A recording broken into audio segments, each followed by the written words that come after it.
Keeping Sunday Connected is a campaign in the Diocese of Sheffield to help churches stay online or get online by combining a grant to buy equipment with a training programme, of which this is a part. My name's Graham Sandersfield, Learning Development Manager of St Peter's College, and I'm joined by Chris Herbert, our Diocesan Safeguarding Training Officer. We're talking about governance relating to online engagement for churches, covering copyright, licensing, GDPR, and safeguarding.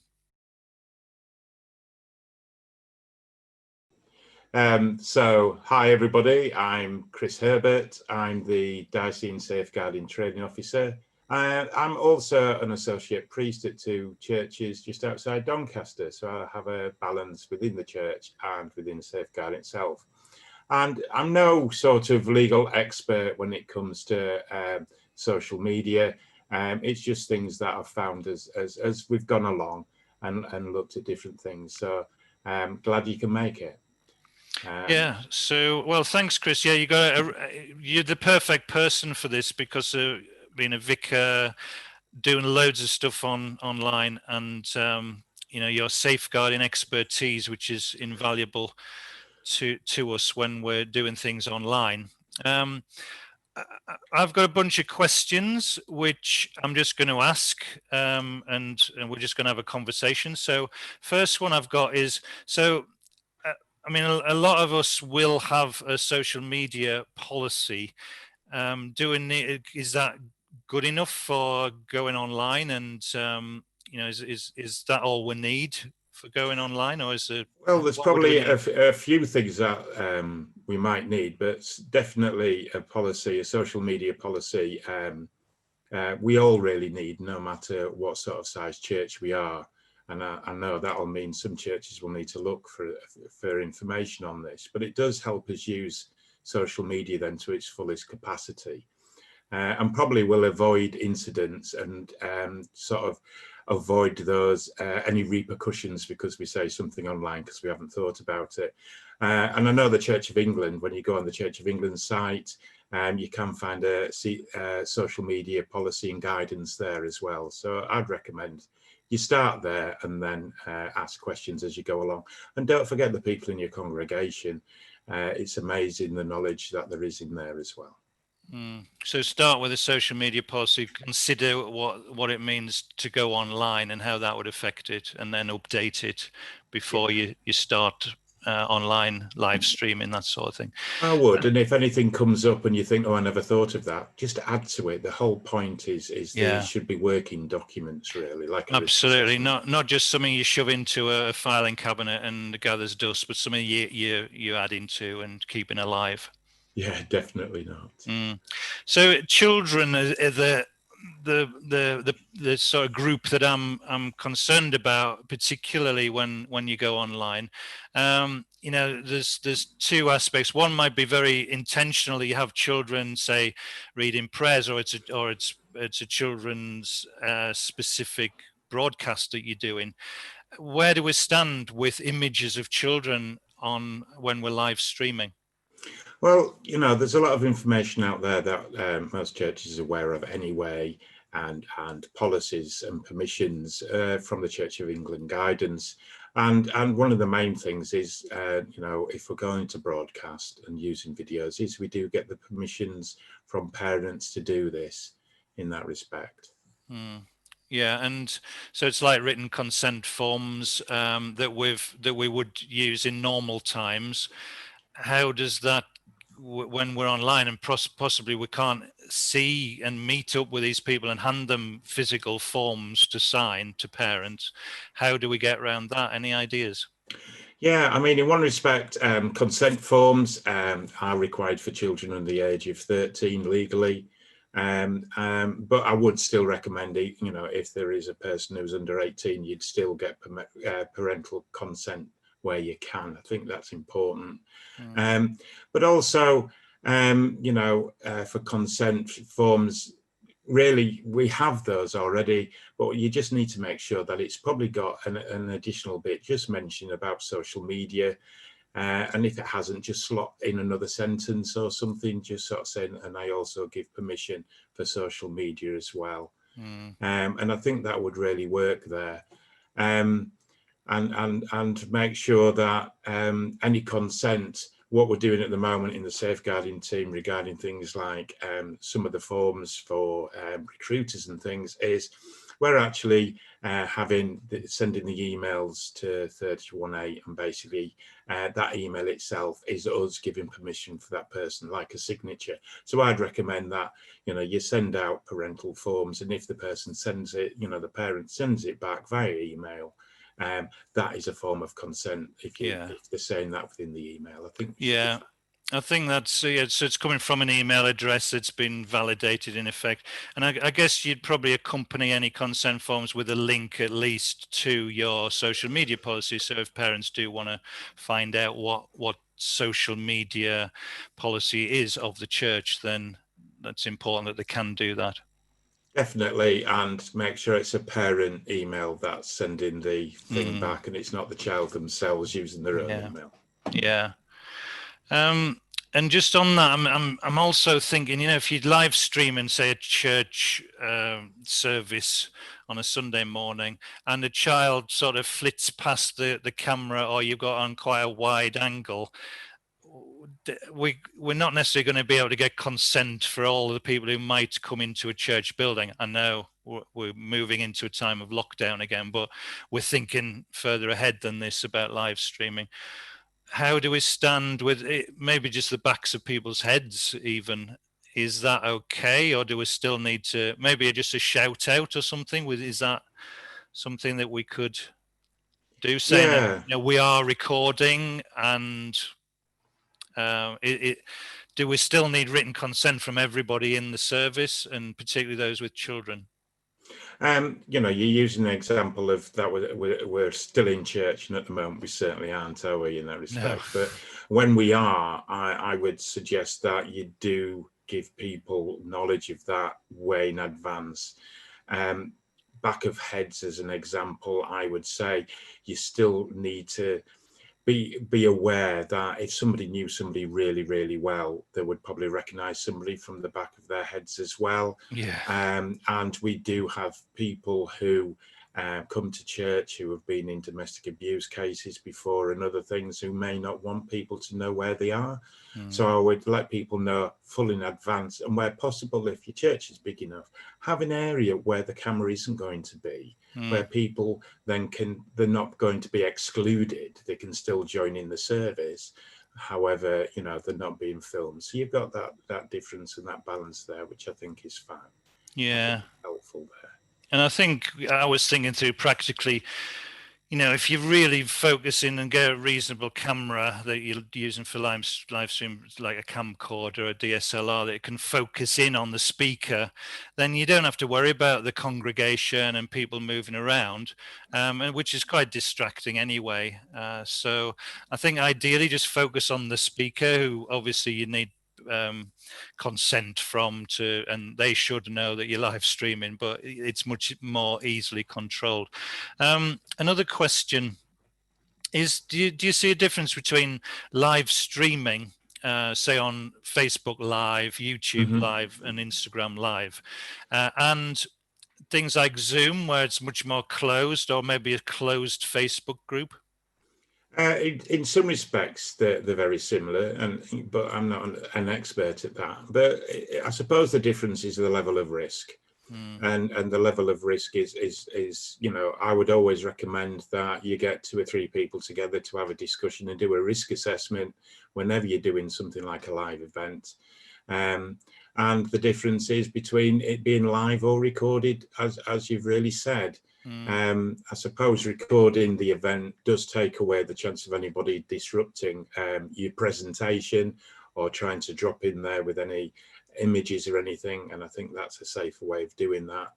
And also, I suppose when we're using social media, sort of just an additional thought would be to be aware of the cookies linked to the social media site, so and where that presentation where your streaming is going to be saved, and how many people can see it. Is it going to be passed across platforms? So that's definitely worth checking.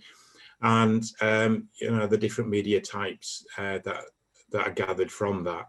And I'd probably suggest for, you make that suggestion for people who are going to come on as well, just to check their sort of what cookies they're allowing and what information they're allowing, because there might be a difference between you yourself just popping into Facebook Live or Facebook to look at something, but when it's including your family, you might decide to put a few more constraints on there, or prevent Facebook from getting some of that information.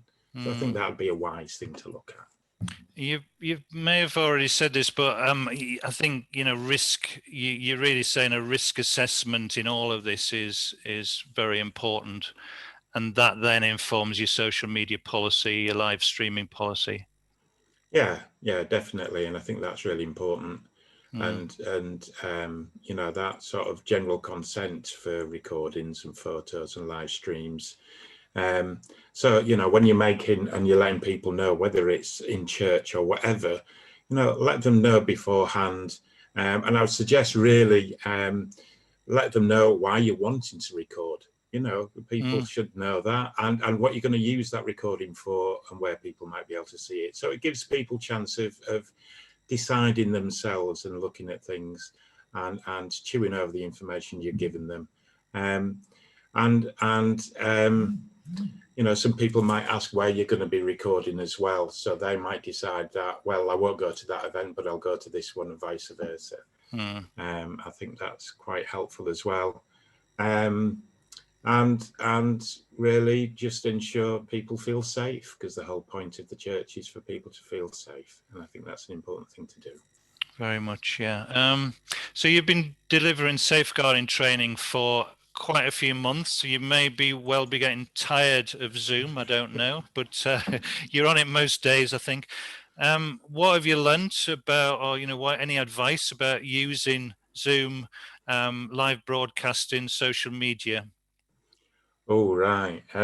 Let's have a think. I know there's a few bits here and there. I mean, in some respects, first take the responsibility for what you do publicly, and have a think about that.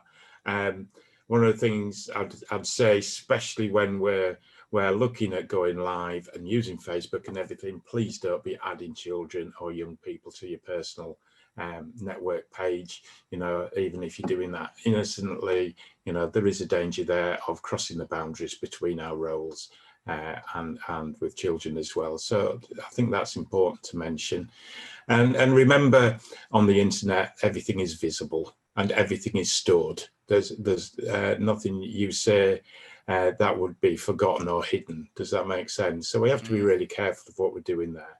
In my head, I've got a wonderful way, and I might get done for this, but I've got a wonderful way of remembering that whatever we post, remember that your grandmother or Bishop Pete is reading this over your shoulder. So it just gives you an idea of being cautious of how you write things, and not be too flippant about things. Be prudent. Don't post or share texts or pictures that might compromise you, your church, or your faith. And let's be honest, we need to remember to love our neighbour as ourselves.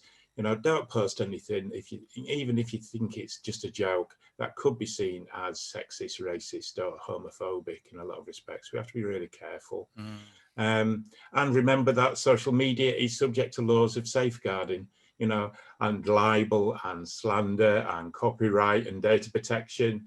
There's a lot of information, as you well know, out there, and I think there'll be probably a lot of people that are looking at this video that have got additional information or whatever, which would be wonderful if they came and joined that the governance and safeguarding sort of platform, and sort of so we can help each other out. I think that'd be absolutely wonderful. And if and in some respects, the other one that I have to say, coming from a safeguarding background, is, if anybody does make a threat or defames you or impersonates you online, firstly, can I recommend that you take a screenshot of what's being posted? If you're unsure of that, there's things like WikiHow will show you how to take a screenshot of Microsoft Windows, because the person might take the message down. So you've got a bit of information there that you can then contact the diocesan communications team and the safeguarding team if required, and get some advice of what you do next. But overall, other than that, I'm sure there's other things that I haven't thought of and that others will remember. With regards to GDPR, some may think it's very complicated and others may not see the relevance specifically with regard to live streaming. I think the main thing to remember is that a person's image and whereabouts are categorized as their data. And so when going online as a church, we need to think in a slightly different way about data protection. So it's really important that people know that their image is being recorded or live streamed. So this would require plenty of notice ahead of time, giving people the ability to opt out if necessary.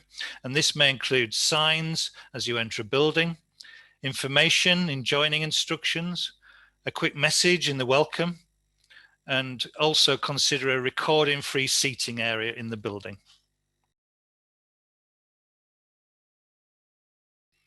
So copyright and licensing, well, this is quite a complicated area, and I had considered trying to cover all of the aspects on this video, but I think it lends itself better to a web page, so I'll give you a link for that later. But here's a quick summary of some of the main points on that page. Firstly, why do we need copyright and licensing at all? Well, there are lots of writers, artists and publishers whose livelihoods depend on the income licensing provides, and that includes both the words and the music. CCLI, Christian Copyright Licensing International, acts as a one-stop shop, so we don't have to approach each copyright holder every time we want to use a song in church.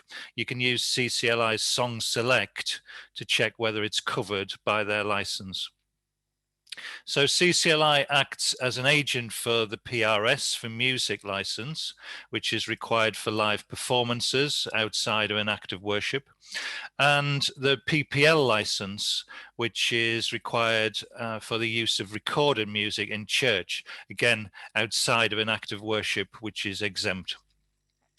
Most churches will have a CCLI license, but when it comes to live streaming, you'll also need an add-on called the CCLI streaming license. Unfortunately, neither of these licenses covers the live streaming of recorded music, such as MP3s or CDs. I was confused by this recently, so I rang CCLI and was told that if you're streaming recorded music, you need to approach the publisher directly for permission. And you can usually find out about licensing from a particular publisher from their website. A few points to be aware of. Public domain music can be sung without license, and this is music that has passed out of or was never covered by copyright. St. Martin's in the Field Church have made digital recordings of worship music available through a Church Near You hub. I'm sure you may have very specific questions in this area that we haven't covered in this very brief overview, but please take a look at our webpage on copyright and licensing. The link is shown below, and the CCLI website itself is very comprehensive, and there's a fact file library which will answer most of your questions. In addition, you can give CCLI a call and they'll always be very happy to help. We've got loads of information about live streaming, Zoom calls, and making great videos on our Church at Home series on the St. Peter's College website. So take a look at that. The link's given below.